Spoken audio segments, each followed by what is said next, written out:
প্রকৃতি পৃথিবীর সবচেয়ে সুন্দর উপহার।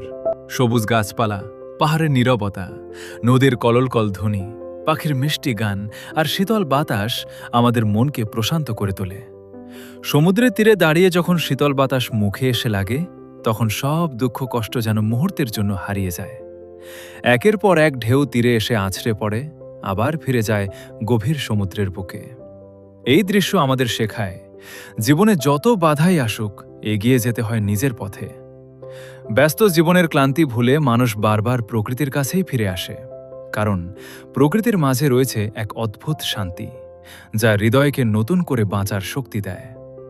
প্রকৃতির এই অসাধারণ সৌন্দর্যের মাঝে সমুদ্রের স্থান একেবারেই আলাদা। বিশাল নীল জলরাশি আর অন্তহীন দিগন্ত মানুষকে মুগ্ধ করে রাখে। সমুদ্রের দিকে তাকালে মনে হয় এর কোনো শেষ নেই। দূর থেকে ভেসে আসা ঢেউয়ের শব্দ হৃদয়ে এক অন্যরকম অনুভূতি জাগিয়ে তোলে। ভোরবেলায় যখন সূর্যের প্রথম আলো গাছের পাতায় এসে পড়ে, তখন চারপাশ যেন সোনালি রঙে রঙিন হয়ে ওঠে। শিশির ভেজা ঘাস, পাখিদের কিচিরমিচির আর নির্মল বাতাস মিলে তৈরি করে এক অপূর্ব দৃশ্য।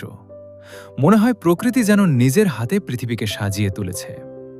রাতের সমুদ্র আরও রহস্যময়। চারদিকে নীরবতা, মাথার ওপরে অসংখ্য তারার মেলা আর দূরের ঢেউয়ের মৃদু শব্দ, সব মিলিয়ে এক অনন্য অনুভূতি তৈরি করে। সেই মুহূর্তে মানুষ নিজেকে প্রকৃতির খুব কাছাকাছি অনুভব করে।